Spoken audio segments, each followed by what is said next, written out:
Welcome to the LowCarbMD podcast. No one is beyond help.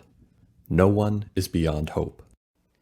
As we have always said, we are bringing you medical information and cutting-edge science, but none of this is medical advice. Please seek out input from your own doctor.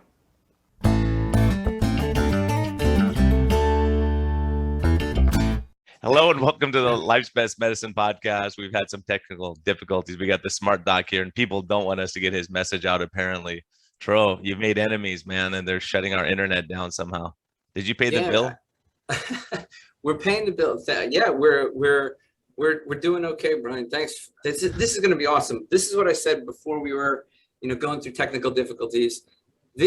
Today we have somebody who, when I see him talk on interviews, when I watch him do interviews and go on podcasts, I just nod my head all the time. And I feel like he's a brother. Besides the fact that we have similar journeys and we're both bald, Yeah, and he's been through the fight. I mean, he has quite a journey. And then also it's funny because I met him, he was eating this big pile of steak and I was like, your cardiologist must love you. And I was making a joke and he goes, well, I'm a cardiothoracic surgeon. And I said, no, really seriously? He goes, yeah. I was like, okay, let's talk. Right. So it's awesome. Philip, good to have you, doc. Oh, it's great to be back with you guys, Brian and Tro. You two have both been quite inspirational to me and quite helpful to me in my journey. And I'm really excited to be back on the podcast here. Yeah, thank now we you. have to say he's an author. Too. Yeah, exactly. Author. We're lucky enough to be on that short list to get an advanced copy. Just an amazing book. I'm about halfway through it. You start out with that gut-wrenching story of Corin, and then you go through your own transformation, and your insights are just easy. Makes it so accessible. So hopefully we can get around to talking about the book. But so tell us what's going on. How's Florida doing? We see the cases are coming down in Florida. How's everything going on your end? Yeah, everything is really great. Down here in Florida, as you know, you can't always believe what you see on the news. We certainly have had a little bit of a wave, but I think we appear to be on the downside of that. And I continue to travel around and continue to be an active, busy heart surgeon. And in the meantime, I also continue to grow the practice that was certainly inspired by you guys, and trying to get the word out to as many people as possible about metabolic health and about how to stay off my operating table. And that's why I was, driven to write the book and excited to start getting that information out and making it more accessible to the people who need to hear it. Yeah, you're doing huge stuff. And I think that's the thing. You're like Gary Fettke in a way, right? Where it's like you're losing money by helping people before they get to your table, because the big money is in doing big surgeries. That's why Tro and I are broke. We can't do surgeries like you did because I contaminated all the fields in the operating room. They didn't like me in there at all. So, being a surgeon is such a huge deal, and being able to intervene and save a life right now, and you get the glory right away. And people, a lot of times when you help them beforehand, like doing prevention, they don't really understand what could have happened to them. Yeah, I think that's certainly a little bit true. And I, feel very blessed, feel very fortunate to be a heart surgeon, to be able to offer that service to the people that need it. But in the end, I now realize that every person I operate on is a person that the medical system has failed for the most part. The vast majority of these health problems are preventable, and they shouldn't end up to the point that they need, open heart surgery with me. So I think we need to do a much better job at preventing the need for heart surgery. It's clearly something we're failing at. Heart disease continues to be the number one killer in the United States and worldwide, and doesn't show any evidence of slowing down. And, other pandemics may kind of come and go, but heart disease has been around for 40 plus years as the top killer in the United States and worldwide, and we need to start addressing that. Yeah, can you talk a little bit about that? Because I think I wrote a little piece on social media about how I'm so saddened, like clearly We want to help as many people as we can. And, you know, I see a lot of my patients just very sick and vulnerable.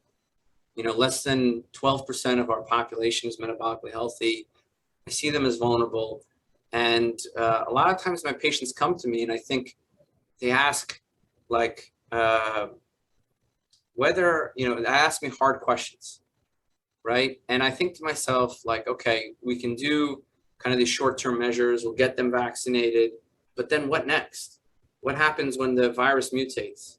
And I can't help but be saddened that I know that there's so much more we need to do, right? There's so much more work.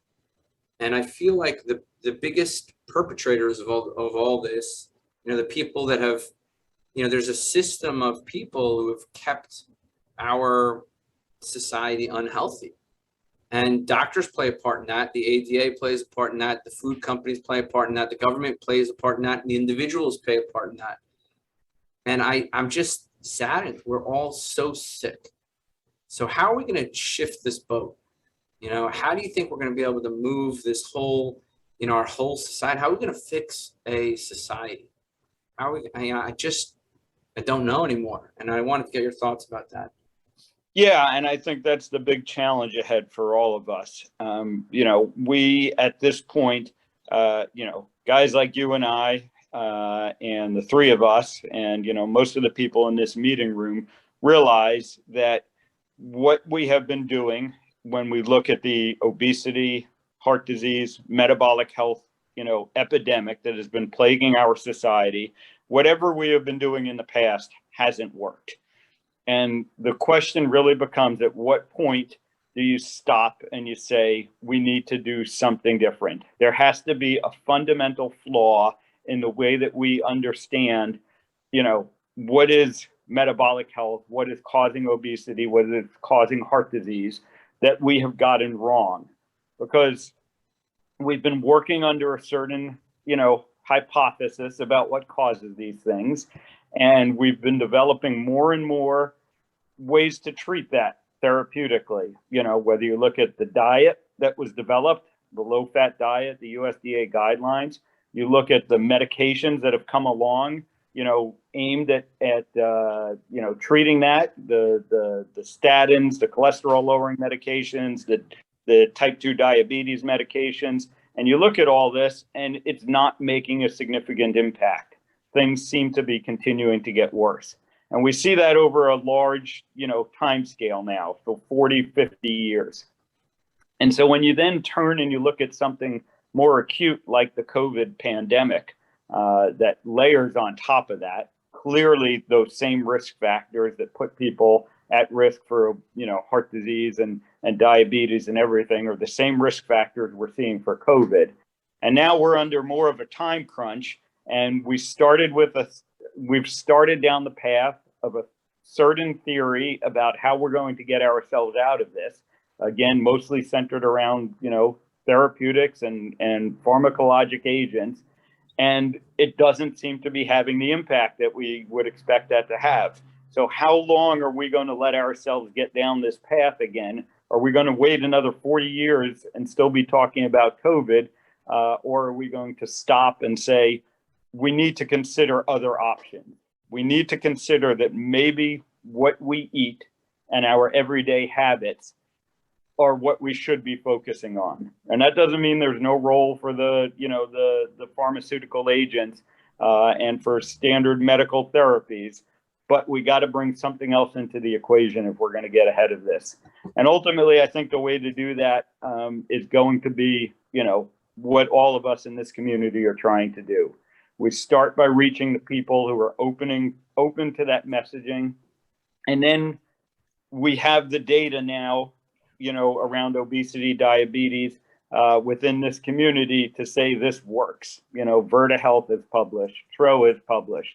All these people are publishing data. There was just that, you know, great summary article that came out from, you know, Gary Taubes and the, you know, David Ludwig and, you know, that whole group, you know, last week, kind of summarizing the data to this point.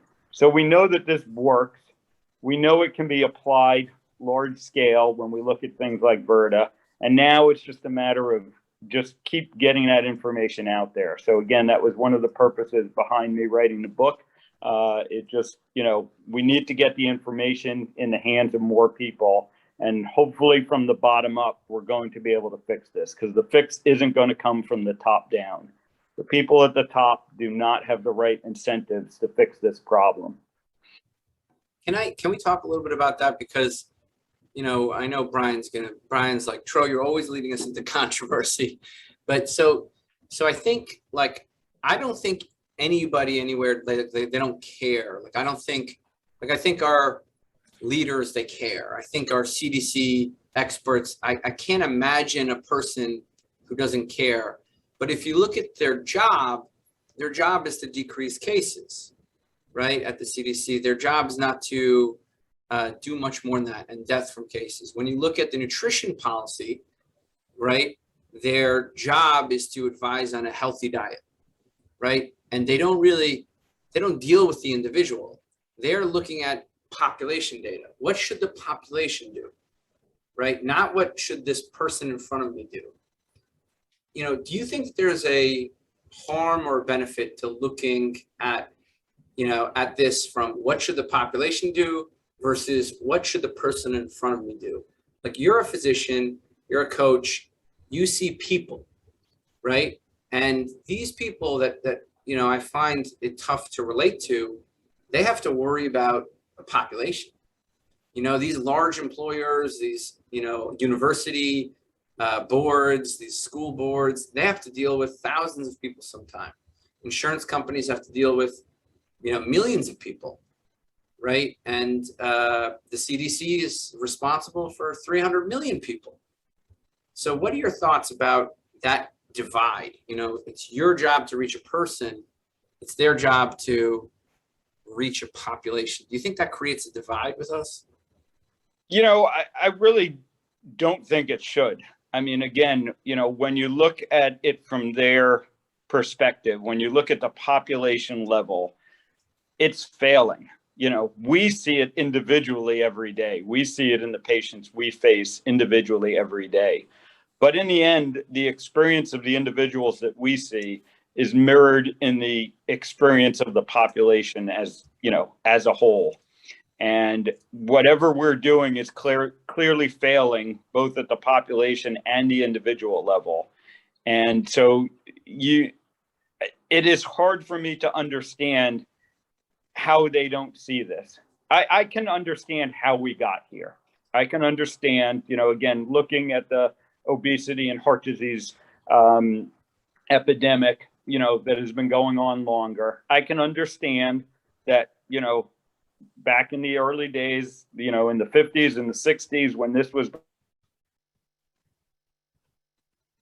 the assumption that the fat that we eat was, the cause of heart disease. It sounds like a great theory. And we started to go down that pathway. And, there was some data to suggest that maybe that was the case. And we can argue about the quality of that data. But, again, they were doing what they thought was going to improve it. But what I can't forgive is here we are 40 years later in a much worse place than we were 50 years later, 60 years later, and they haven't changed course at all. I can't forgive, and I can't, let it continue that all we're going to keep doing is saying we're just not attacking this problem hard enough. But, we're definitely right about what the problem is. And at some point, I think logical people need to step back and say, we're not thinking about the problem correctly. And, I think taking an alternate view and saying, okay, look, let's look at something else. Like, when I talked to you about it, I know we had that conversation about high insulin levels and people you're doing bypass on versus high LDL cholesterol levels. And you say, well, here's what I'm seeing as a cardiothoracic surgeon who's putting my hand in your chest, and that's when you came to your kind of revelation of what you're doing now. Yeah, exactly. And again, this is where, the sort of outsiders come in. There are us physicians who are, kind of outside the mainstream from a physician standpoint trying to look at this. But then you look at the people like Dave Feldman and Ivor Cummins and, you know, all these truly outsiders who come in and look at the problem with a fresh set of eyes and a different perspective, you know, on how things work. And it's, you know, obvious to them that things are failing. So, you know, I think that's very useful. That should be very useful information. But again, we make this mistake in medicine, that we believe that anyone who doesn't have the proper, you know, letters after their name and the proper credentials, you know, shouldn't be listened to. And I think being closed-minded is one of the worst traits that a physician can have. Yeah, we're seeing the worst. I think right now we're in an age where the light is being shined on us. I think so as physicians, when you say, my doctor's yelling at me every time I hear that every day right now with new patients. My doctor would, are you going to yell at me? My doctor yells at me every time I come in because I'm eating too many steaks, or I'm not vaccinated, or I did this, or I did that. And it's amazing. Like just yesterday, I had a patient, they threatened to take his child away from him because they're not considering vaccinating a 5-month-old.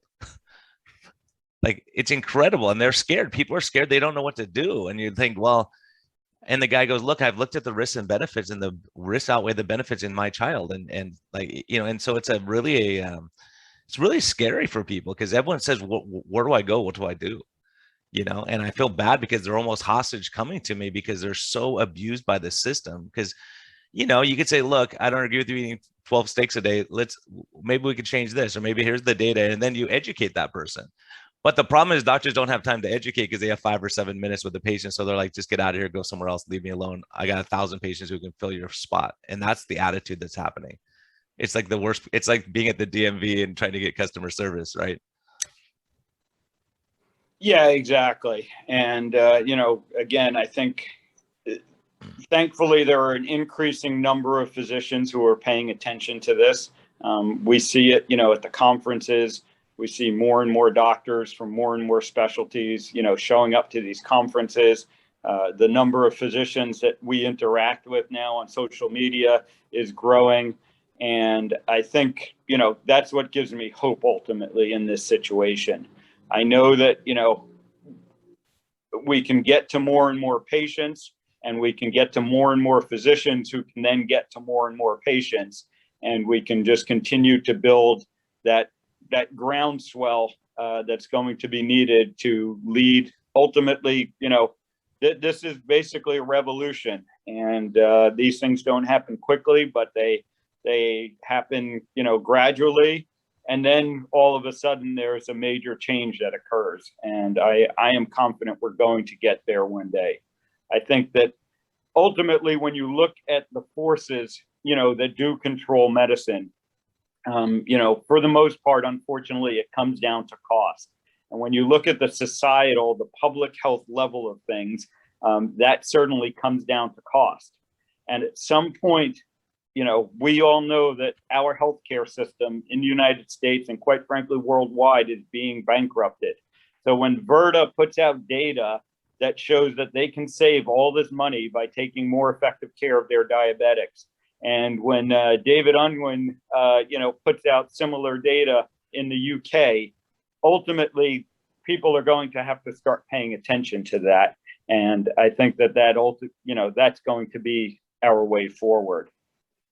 You know, just along those lines, I just want to say, you know, the data from Virta and the data from Dr. Unwin, right? It has actually been quite liberating. We have worked with large corporations, you know, now 2 multi-state corporations, and we have said, we will share the costs, the cost savings, right? We'll take on some of the costs to provide medical care. We will share the cost savings for any patient on insulin, because that's how much we know we can save, right?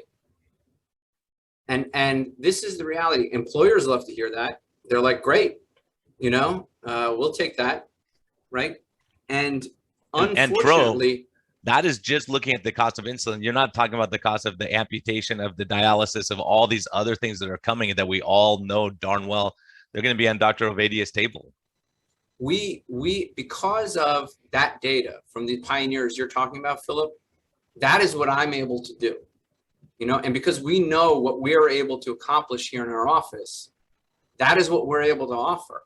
So we've created, because of those pioneers you're talking about and kind of what the kind of care we're trying to deliver, we've created a win-win-win. The patient wins because they get excellent care. The company wins because they get cost savings, right? And we win because, now our services are being utilized. And not even talking about the emotional win of like healing people, right? I mean, that's aside. And employees not being sick and miserable and cantankerous with each other. When people are healthier, they do better and they're more joyful. And I've seen that in my work also, is that people are more content. If your sales force is taking care of themselves and fit, they're going to be happier. They're not going to fight with each other as much. Because that's like, Tro, we were lamenting the people who give us thumbs down and thousands of people love us and then a few people like hate it. Those are the people who aren't doing anything with their life and they're kind of miserable. So if those people are on the proper nutrition and exercising and feeling good, they don't have to attack nice people out there for no reason, right? So that's what we're dealing. And as a society, I'm telling you, I was just talking to the head of a major trauma center. They're saying that here in San Diego, they're seeing more traumas than they have since opening their trauma center in 1976. This year. Blunt trauma, stabbings, knife, and people are beating each other up and doing crazy, and suicides and suicide attempts and all this kind of stuff. You're like, wow, we're in a big trouble. And that is also contributing to the bleeding of our system. So it's such a big picture, because if people had a ticker for every time someone's getting a cardiac bypass or death from diabetes complications, I mean, if the national news was playing that every day, people would be flipping out saying, okay, I don't want to die of that. Right. And that's our biggest killer by far. And so it's what we pay attention to and what we want to invest in is the problem. Yeah, I think that's exactly it. And I think it's great that, we're all having these conversations and looking for ways, like I said, to get this information out to more people. I think what Tro is doing with businesses is great. I've had some conversations around similar ideas. I've been talking to people in the insurance industry about, managing large populations with this knowledge and with the tools to be able to, set up the same, win-win-win situation. And ultimately, the only ones that lose in that situation might be, the pharmaceutical industry. But they, in the end, they're not going away anytime soon. They have plenty of, they have plenty of capacity there. But I think that we need to start doing this, on the individual level and then the groups of individual levels. Again, talking about getting this to more physicians to help their patients, getting it to the businesses, and ultimately getting it to the insurance industry that is footing the bill for all of this, and continuing to make progress on that front is our way forward. But the other thing that was real interesting that you mentioned is, how much more job satisfaction, you have and Tro has, and all the other doctors that are doing this. When you go to the low carb meetings and you talk to all the physicians who are putting this in practice, you just hear, how much more satisfied they are. And that spreads to the patients as well. I think we all know, the patients, if a patient goes to a physician and the physician is kind of miserable and beaten down and hopeless about their situation and about the patient's situation, the patients sense that, and it ends up feeding back to each other. And when you can go to a physician who is excited about their work, who knows that they're making a true impact in the lives of their patients, the patients sense that as well. And I think, because of that, it will just continue to grow and to feed itself. There's data to support that. If a physician is inspired by lifestyle medicine, exercises, and how they eat, it influences the way that they, the time they spend with patients focusing on lifestyle. So you're absolutely right. We need to get our doctors happy. And, this is one of the things I hope really, Philip, you, me, Brian, we could come together one day, because I talk to countless doctors who need to come under our wings and need guidance and need help becoming physician leaders, right? And we need to find a system to really get them, you know, helping people, which is what they want to do. They want to practice this kind of care. They want to be a metabolic health doctor, right? And my real dream is being the doctor I wish I had 10 years ago, right? That is my dream right now. That is my 5-year goal, is to be the doctor I wish I had in residency and coming out of residency. So hopefully, you know, I'm excited for things to come. I'm excited for your book. It's awesome. You know, about halfway through it, I skimmed through, you know, your talks on the CAC, kind of your general advice, you know, for patients, which I'm sure is perfectly in line with me. But what a gut-wrenching story you started with, you know, and I'm excited for professional, like your professional development and kind of where that goes. Yeah, like I said, I'm really, you know, looking forward to getting this information into the hands of people. And you know, what I did when I was writing the book is I kind of, you know, stepped back and said, you know, we need there are lots of books out there that are telling all the different ways to do it, you know, all the different tools that you might be able to use from a dietary standpoint to improve things. And when I looked at all, you know, and we see it on Twitter all the time, the fights between, you know, the low carb keto guys and the carnivores and the vegans and the, you know, Mediterranean guys. But I wanted to take a step back and I wanted to refocus the conversation, first of all, on what is really important about all this. And in the end, I just can't get away from, you know, everything you look at, all these different disease processes we all deal with. You know, in the end, you find the commonality to most of them is metabolic health. And so I think if we just start the discussion with metabolic health, we're going to end up, you know, getting there in a better place. And if we judge these different diets on how they improve metabolic health, or we focus on the parts of them that improve metabolic health, and we look at the other lifestyle interventions like stress reduction and sleep and sun and all of that improve metabolic health, with the focus on improving metabolic health, the rest of the problems kind of take care of themselves. So I wanted to try and get that simple concept out to people. I wanted to try and educate people about, you know, what is metabolic health? How do you measure it? What have we gotten wrong about health in general? I go through some, you know, medical myths that I think that, you know, both physicians and patients could benefit from, you know, realizing that these things are not true, no matter how many times they get repeated. And I go through about, you know, a little bit about what we've been talking today, how the system got here and all that. But most importantly, I then get into the practical aspects of measuring your metabolic health and principles that can be used to improve metabolic health. And I don't give the 28-day diet plan. I don't say this is the only way to do it. What I do is I go through the basic principles that are going to improve your metabolic health. And then I go through a lot of the popular diet plans. And that is everything from vegan to carnivore to keto to Mediterranean. And I talk about what is metabolically healthy about them and what isn't necessarily metabolically healthy about them. And again, in the end, I think the framework is pay attention to metabolic health first and foremost, and the rest of the pieces are going to fall into place. I think you get a bunch of amens over here for sure. The music's playing in the background and everything. Not only that, I think the overall focus away from calories, away from low fat, away from, so I love that approach, like just keep metabolic health as the focus and the weight loss as a result, the health improvements, you know, that come with that kind of as a result.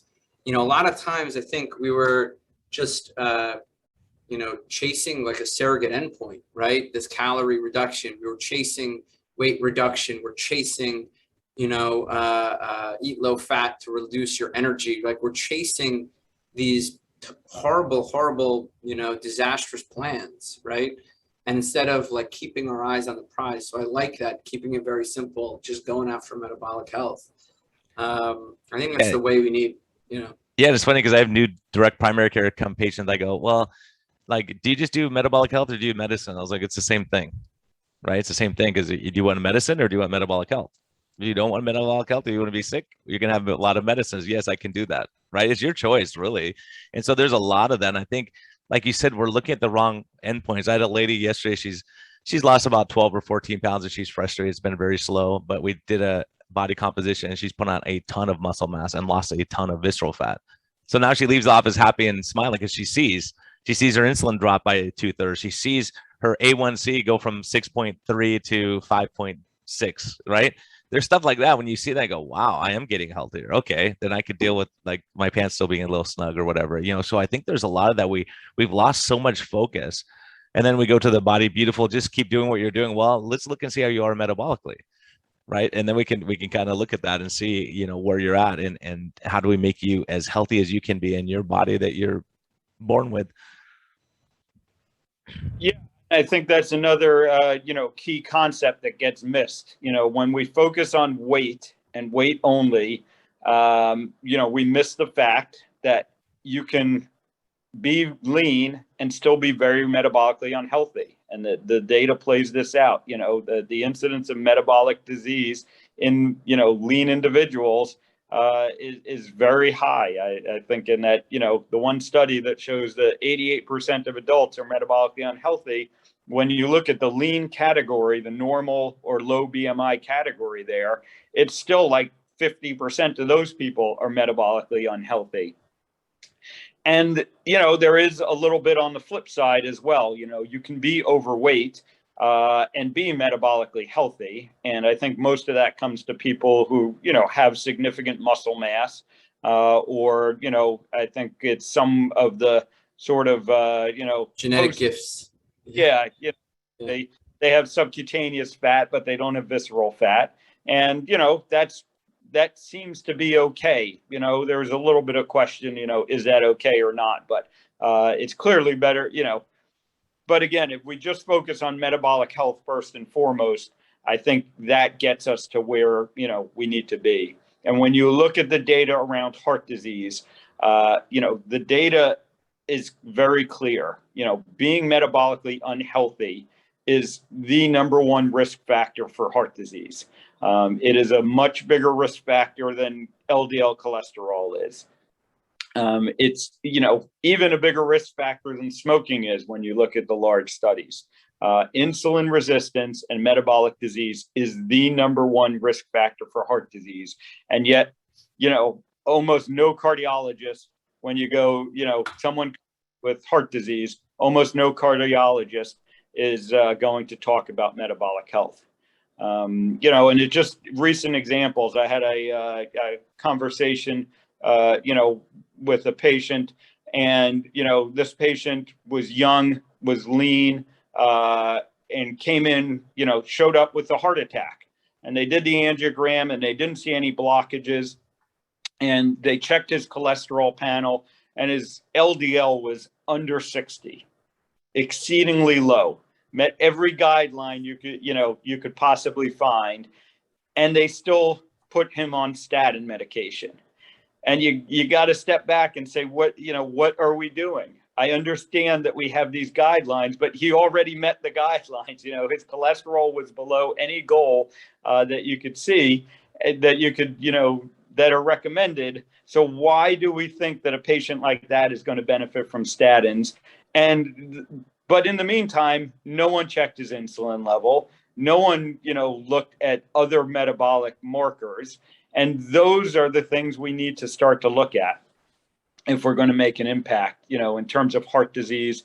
And, again, I focus on heart disease with my background as a cardiac surgeon. But, oh, by the way, when you fix your metabolic health and you lower your risk of heart disease, you're also lowering your risk for cancer, Alzheimer's, diabetes, many of the chronic respiratory diseases, and you just go down the list of the top 10 causes of death every year, and pretty much 7 out of the 10 of them, you can reduce your risk when you improve your metabolic health. Yeah, can you speak a little bit to the role of HDL looking at HDL numbers in coronary disease as opposed to LDL? Yeah, I think when you look at the numbers, and again, this is the Framingham Health data. This is the same study that got us so focused on LDL. And when you look at the data out of that study, both HDL and triglycerides independently are bigger risk factors than LDL cholesterol was. And, especially when you combine those and look at the ratio and start to, really get a sense of insulin resistance from that data as best we can, they are both bigger risk factors than LDL cholesterol.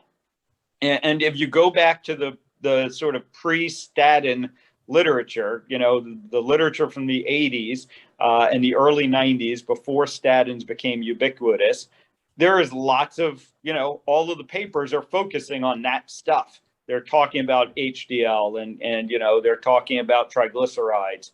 But in the end, we weren't, they tried, as you guys know, they have tried to develop medications that raise HDL cholesterol. They have tried to target, triglycerides with medications, and they haven't had the success from a pharmaceutical standpoint that we have around LDL. And that's simply the number one reason why LDL cholesterol, became the center of the focus and continues to be the center of our focus. Unless we have a pill for that. We don't have a pill for lifestyle. Well, I think also, no, go ahead, Philip. No, I was going to say exactly that. They have medications that can, treat LDL cholesterol. We don't have the medications to modulate, HDL cholesterol and triglycerides as we want to. Well, if you look at kind of the enthusiasm behind triglycerides, all of a sudden, all of these lipidologists are saying, we've got to lower triglycerides in the past year or 2 years. And that came after Amarin, the company that makes Visipa, which is a prescription grade fish oil, showed that fish oil lowered plaques, right? And prevented cardiac events. So now everybody wants to treat high triglycerides, right? For years, they ignored it, even though high triglycerides are more of a risk factor than high LDL, like you mentioned. Right? Even though insulin resistance has a hazard ratio of somewhere between 5 and 10, whereas LDL is somewhere between 1 and 2. Yep. Right? Meaning that it's like maybe 5 times as important. Right? But now all of a sudden, everybody is interested in triglycerides, right? Because they got a pill that they can give. And I think this comes back to, who's after the, like, it's not to say that pills are, I use Visipa. I use this drug. Right. It has low side effects. We use it very often in people who have high triglycerides, because it's been shown to decrease mortality and literally reduce plaques. Yeah. So, but only now do doctors care. Only now. Right. And again, it's interesting that they only care to the point of, prescribing Visipa. And, that showed about a 20% on average, reduction in triglycerides. And meanwhile, you're publishing papers showing, that one case, what was it, a 90% reduction in triglycerides when you do the lifestyle interventions. And I agree, in certain situations, it's going to make sense to combine with the medications. I don't say that the medications have no role. It just, they shouldn't be the primary when we have another tool that we know is much more effective, at lowering triglycerides. But, I also want to step back one more time and just say, if our focus is metabolic health, these problems take care of themselves. I do not know anyone who has gotten metabolically healthy who hasn't lowered their triglyceride levels while doing so. I guess it's a bit of a circular argument because it's one of the defining, measures of metabolic health. But, these things that we do that improve people's metabolic health, they reliably lower triglycerides. So, if we just step back and we keep that focus, we're going to get to that endpoint as well. Yeah, I mean, we've seen it, but to your point, it's exceedingly rare. I mean, we've given out so many CGMs that we've seen it all. People completely flat CGMs, eating low carb, eating healthy, getting exercise. And then you see the triglycerides stay up in a range that just doesn't make sense. And you send them for genetic testing and, boom, you got it. Like, familial hypertriglyceridemia, but they're rare. They're rare. Right. And even then, low carbohydrate diets help lower triglycerides in those patients. So even in the 1 in 10,000 patients that these experts in lipidology care about, right? And they're like, oh, you can't do low carb in them. Even they can get help. They just need a little bit more attention, right? They just need a little bit more attention. But that's the thing, is the experts don't even recognize the ADA still says weight loss. And yes, I agree with weight loss. I love weight loss. But the ADA is calories and weight loss. The NLA is like low carb is terrible. Low carb is a terrible option for high triglycerides. And look at the position that puts you, me, and Brian in. Brian, how many times did you have to use that CGM and frequent lab testing to show the patient that, hey, look, you're getting better. You're getting healthier. Like, we needed a higher level of evidence to combat the propaganda. Yeah, and when you see it, when the patient sees their triglycerides go from 350 down to, one of mine went from 350 recently down to 64, and we're like, that's crazy. It's amazing, right? But it has to do with visceral fat. How much visceral fat do we have? How high is our insulin? And I'm telling you, these are correlating with what we're seeing on our body composition scales. So we can kind of use one or the other because they're pretty good surrogates of each other. So as people get metabolically healthier, their insulin comes down. It's just what I see, and so, some people may stutter up and down. It is fickle. There are things that can cause, one of my patients got lost on her way to her test site and was stressed out, and all of a sudden she spiked her insulin one day. We checked it the next time, it was perfect. So, there's things like that where it's not a perfect marker, but it gives us a good surrogate of what's happening. Yeah. And I've yet to see someone cut out processed foods and say, I used to feel so great, now I feel terrible. I have not seen that person yet. Yeah, me either. I think, when people improve their metabolic health, they feel better. They feel better about themselves. They get that hope that, so many patients are lacking in these days, and so many physicians are lacking in these days. We have a tool that can help people. And, also, I always find it interesting, so again, there's this current debate that's going on, and we're going to stay out of trouble, but we're just going to say that, there are physicians who are starting to, discriminate against patients because of the choices they make around their health. And to me, that is just, simply unconscionable. I mean, I just can't picture being a physician and thinking like that. But, and I had got into a little bit of a Twitter exchange the other day around this, because someone said, the patient who is, diabetic, and, they had mentioned diabetic retinopathy, and they won't give up drinking Coke. And, my answer back to that was, I feel bad for the patients, because those patients don't even realize they have an option.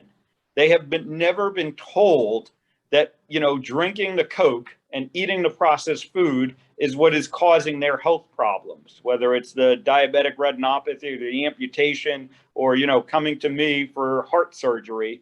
Most of these patients are never even told that what you're eating is affecting your health.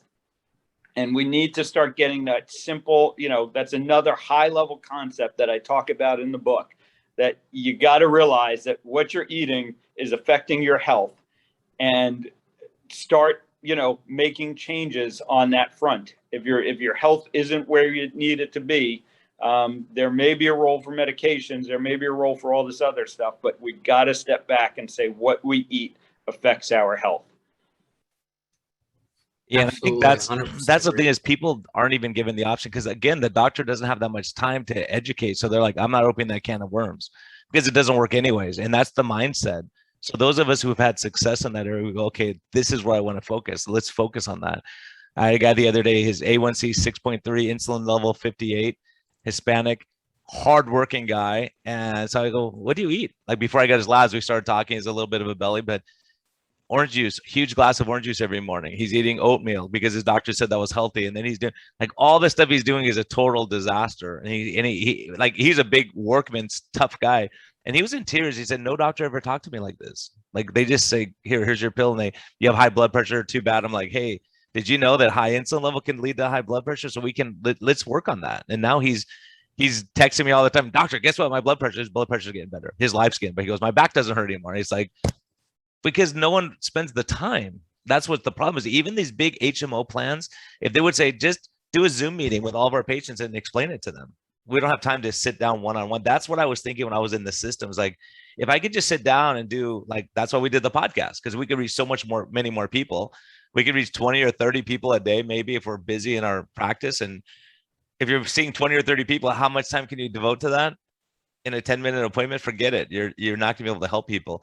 And that's what I was saying. I think so many doctors are frustrated because they're seeing their patients get sicker, but they don't know how to fix the problem, right? So they're thinking, it's when you get back to lifestyle, like we talked about, what's happening is and it's happening all the time. And I hear from my patients is that, like, their wife has type 1 diabetes and they say, well, eat whatever you want and we'll just shoot you with more insulin. So they're on astronomical doses of insulin, right? Instead of saying, oh, why don't we just change your lifestyle and we'll give you less insulin and we'll give you less insulin and give you less insulin. They just don't see it that way because that takes time to explain and to you actually have to think a little bit.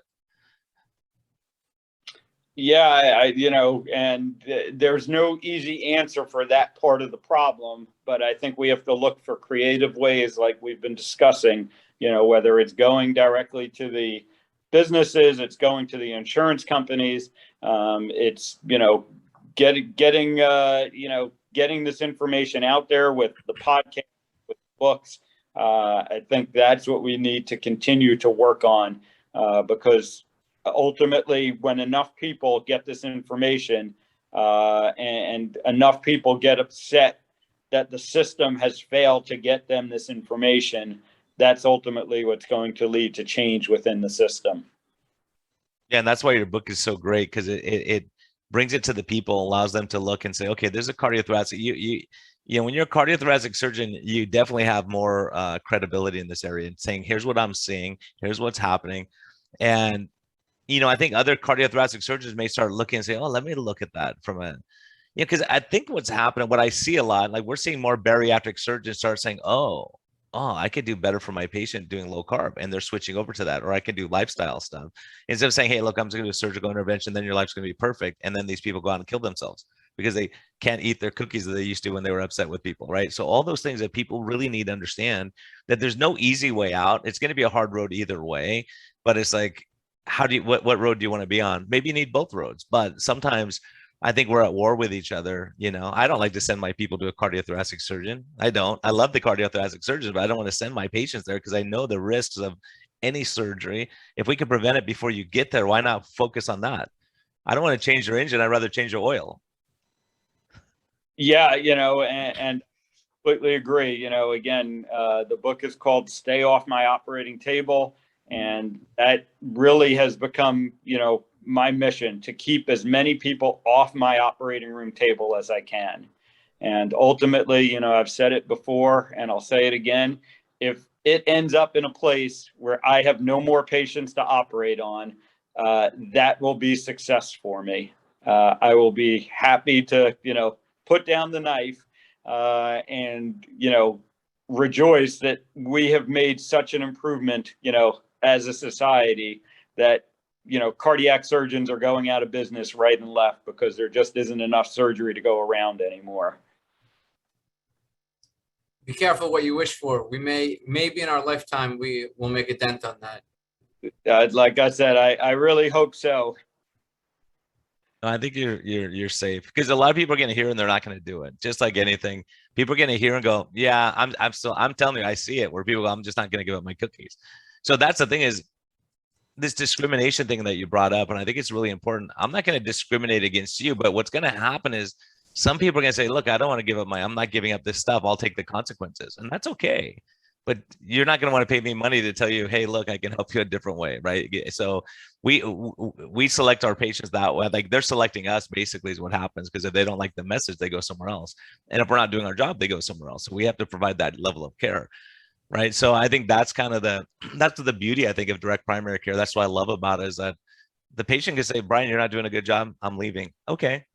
Like, right. I want to do a good job, Well, but Brian, you don't mix with everyone. can I say, you say that, but, in the 1960s, 70s, half of the people out there were smoking. Now we have less than, around 15% or less who smoke. So Yeah, but you still have never that know what you can 15% will keep us abolish, plenty busy, is what I'm saying. You're right. Yeah, Yeah. you're right. You're And right. I'm telling you, where did the cigarette companies move to when they, as Joan Iflin will tell you, they all moved into food, processed food, because they know that's addictive too. Now they're moving into marijuana. Now they're moving into vaping because they know where the money is. They're business people. So it's the point is there's always going to be people go, I'm not doing it. I'm not, you think they, some guy on his ranch in Texas is going to say, okay, I'm going to quit smoking because it offends people or something. No, I mean, he's going to do what he's going to do, but he has that right to make the risk and benefit judgment, go, hey, this is going to be lung cancer and heart disease and all this stuff. And most smokers aren't dying of cancer. They're dying of heart disease, right? We know that. So if you say, hey, you're willing to take that chance and you want me to support you in that, okay. But you have to understand, like, there are people who say, I'm not getting a colonoscopy ever. You say, well, it's a good idea to do. And here's why. And here's the risk. And you could have colon cancer. And some people say, well, I'll take that risk. I'm not going to yell at them every time. It's like, hey, have you reconsidered that? I don't need to be a jerk to them, but I could say, hey, have you thought about it again? Here's the data. Here's, what I mean? So I think that's what's happening. And the doctors are frustrated because they don't have time to explain all this stuff every time. So they just yell at you because they don't have anything else to do, right? They just want to get that out there, and they think if they intimidate you enough that you'll just comply. And that's the problem, is so many people are in that paradigm. And the other thing that came to mind while we're talking is, too many people are just checking a box. Yep, I did this. Yep, this is at this level. Yep, this is, and not really look at assessing the patient. And HR departments is the same way. They're like, oh yeah, we tried this program. It doesn't work, but we did it. So we look like we checked off that box. Instead of saying, hey, look, I want my employees to be healthier and better. I want to invest in something that's going to work for them, not something that, we all have seen it. They do The Biggest Loser every year, and people they lose 30 or 40 pounds, then they gain back 50. It's a short-term thing. It has to be lifestyle. It has to be something not for like who wins the prize at the end. And I've seen so many of those people that won the prize, but then they gain all their weight back because they say, okay, I won the prize. Now I'm going back to eat my cookies every morning. It's a hard thing. It's sustainability is what we have to look at. Yeah, I agree. Go ahead, Phil. Yeah, I was just going to say I agree completely. It's one of the other things, one of the principles I lay out in the book. Is exactly that you need to start looking at your health, as a system, not a goal. It's not the short-term goal. It's maintaining your overall health for the long term. That has to be the focus. Yeah, I think that's ultimately absolutely it, and staying off your table. That's it, right? And saying, hey, I want to be functional. I see people now that can play with their grandkids. One of my guys just raced his 7-year-old daughter and beat her to the car. He said, 6 months ago, he wouldn't even have considered trying to run, right? So things like that, when you hear those stories where people are just getting better and they're feeling happier and they're doing well, that's what gives all three of us that satisfaction that we enjoy. I enjoy that more than arguing with someone on Twitter whether vitamin D3 is helpful or not. Right? I mean, there's so much stuff that's, I think we're just in a really dark time for people, and people, like, a lot of people just don't have joy right now, and they're worried and stressed, and it comes out sideways, and I get that. But I think, a book like yours that comes out says, look, let's give people hope. Let's let them know that they don't have to, because so many people think it's inevitable. Like a patient yesterday, dad had diabetes, mom had diabetes, both died of complications. And the doctor says it's inevitable, you're going to get it. It's genetic, it runs in your family, right? And we go, well, let's start looking at lifestyle. We can make some changes, right? Read this book. I can hand them your book and go, here, read this, And so I think we have so many more tools, so many great docs from all different areas coming together. And it's just a matter of time. This is why we did the podcast, so we could reach other docs. So we're not the only two morons out there talking about this crazy stuff. You want all these other people saying, look, I'm doing it too. I'm having success. And so we've had so many doctors come on, and that speaks to doctors because they go, they're doctor. For me, when I saw Jason Fung, I go, oh, he's a doctor and he's talking about this stuff. Well, let me see what he's saying and see what he's selling, right? That was my take. And, if he was selling something, I wouldn't have ever made a change. I'd say, oh, this is just all marketing, right? So I think it's all that when you see these people, like, you know, being at the low carb conferences, the benefit is you see these people as people and what they're doing and how passionate they are and how much they want to help people. So I see a lot of these guys, and myself included, will sit down and talk to someone and try to help them and try to get them on track, or you know, figure out what's going on mentally, the anxiety, the stress. That's a big, huge component of this stuff. It's not just, you know, like we had Speakman on, and one of my patients yesterday was he was mad at both of us. He goes, "You guys should have hammered him. Why are you so gentle with him?" But the point is, like, he's For looking what at purpose? the Yeah. ultimate thing is he's looking at mice in a laboratory somewhere. We're looking at people who are going through divorces and going through life stress and having to deal with, you know, the stress of losing your job and all those things. That's not mice in a laboratory. Like, we're talking about real life, and there's definitely benefit of clinical experience. Like Dr. Unwin shows that, right? He has and he sees something change. He said, "Oh, there's something here. Let me look into this." And then he tested it and he saw what was happening. Now, you know, he's changing the world. So I think it's one of those things where when we see it clinically, we have to say, here's what we're seeing. This is what we're seeing. Yeah. We're not making it up. Come look at my records. You want to see my patients? Here they are. Let's interview them on the podcast because they're real people. So, you know, I think that's kind of one of those things where that's what you're doing with people, is just helping them, you know, getting your book in as many hands as possible. So tell people the title and like where they can get it and all that, when it's coming out and all that kind of stuff, so that they have that. Sure thing. So again, it's called Stay Off My Operating Table. The book is going to be released on November 11th. It's going to be up for pre-sale in the next couple of weeks. All the usual places, Amazon, BarnesandNoble.com. It's going to be Kindle, and it's going to be even an audio book for people who want that. The best way right now is go to ifixhearts.co.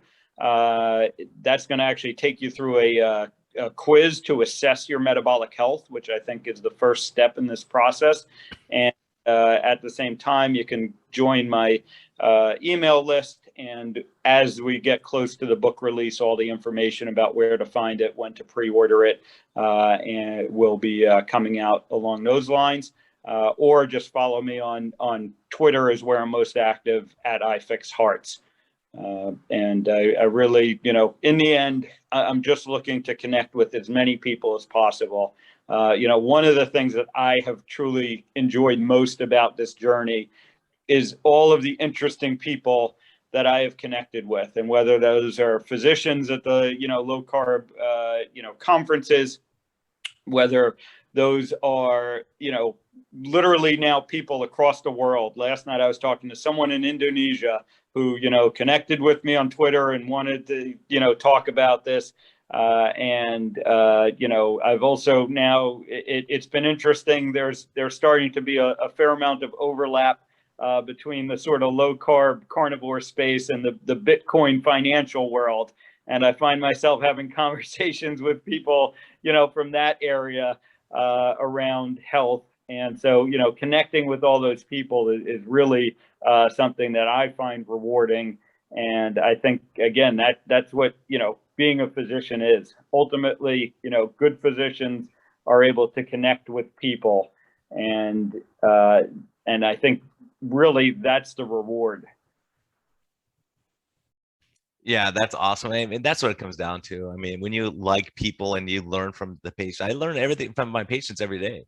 Like, I learn stuff and I go, "Oh, that's a good point. Oh, I never thought about that way." And so when we do our Zoom meetings and all these, you build this community, and man, it's so awesome. And we just went for a hike the other day, and just talking to one of the guys, like the spouse of one of my patients, was amazing, like amazing guy, just an amazing person. And you're like, wow, this is really a cool guy. So it's like we get to get into people's lives when we spend more time, and we get to know what's happening in life, and we can kind of assess people, and we get to know them. It's totally a different vibe than having 5 minutes and you're another number and you just get rushed in and out. And I think that's what we're all kind of seeing. As a surgeon, you get more time with the people, but they're sleeping. Well, yeah. Hopefully. But and you know, it's been interesting. You know, I guess we could kind of wrap up with this. It has been interesting to see the reactions of people. You know, usually it's after surgery that I, you know, start and I have that conversation and I say, listen, you know, we fix, you know, we've taken care of the problem you have. We've gotten better blood flow going to your heart, and we've rerouted the blood flow, but we haven't addressed the underlying problem and the underlying cause. And in the past, that discussion was always, I knew it was sort of a hollow discussion when I said, eat low fat, take your statins, because I knew that people would be coming back. They did a lot, or they ended up having other, things necessary, more stents or whatever else it was in the future, or their diabetes continued to progress and they ended up with the amputation and the blindness. And now I can actually have that conversation and say, we can fix the underlying problem as well.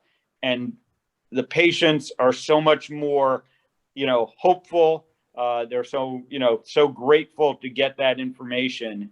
And, they're obviously appreciative of the surgery, but they're more appreciative and they're open to listening about how they can change the course of their life moving forward.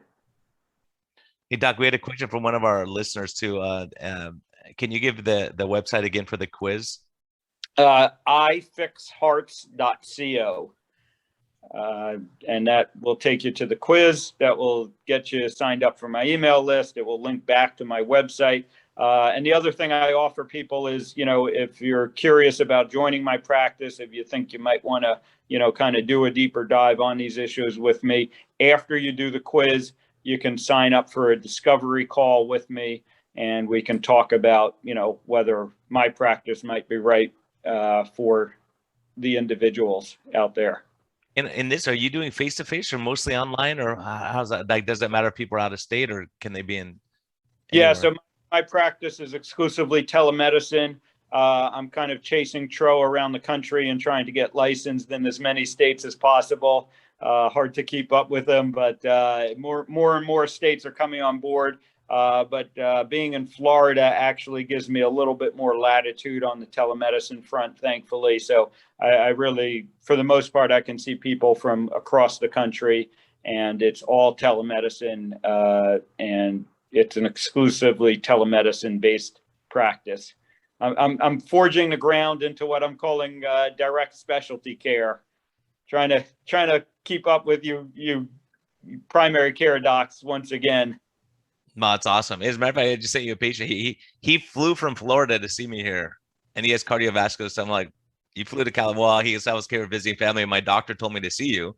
I'm like, you got a smarter guy right next to you. Well, call Ovadia. He'll help you out. So yeah, you'll be getting a call from a guy. So I think it's just awesome too that unfortunately we're all so busy because there's a need, right? And we're hoping that more and more doctors can help with what we have to do, because this is what's going to save the system. Throwing another pill is not going to save the system, right? And so when you start realizing we got to take steps now, and then those families will educate their kids. They're going to help their kids be healthier, and that's what and their communities too. We're seeing amazing things happening in communities of all nationalities, of all races, of all socioeconomic classes, and so it's pretty awesome to see like one person becomes the evangelist out there that we just had a little touch of their life, and it's really amazing.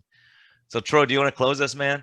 No, you guys are amazing. Both you guys are amazing. I'm so happy to know you both. And Philip, I just book is great. All your work is great, and thank you for coming on again. And when you guys hit it big, just remember us small folks. Brian's already so busy. He rarely reaches out to me. I'm going to give him the Armenian guilt. So when you hit it big, Philip, just remember the small folks. Yeah, guys, just keep up the great work you're doing. Thank you again for having me back on. Always a pleasure to chat. And, we're all working together to get this message out to as many people as possible. Awesome. And awesome book. Really enjoying it. So thank you. Should have been a writer. You wasted all your skills on being a doctor, man. Maybe. Hey everyone, thanks for sticking with us. This is great. We had a great time. It's nice to get a surgeon on here every now and again to get to pick on them. And so thanks for your support. We greatly appreciate it. I just saw we went over 4 million downloads, and so that's kind of cool. We're getting the word out a little bit more than we initially anticipated. So it's great. It's great to see that, and we just appreciate everyone being so kind and helping us out along the way.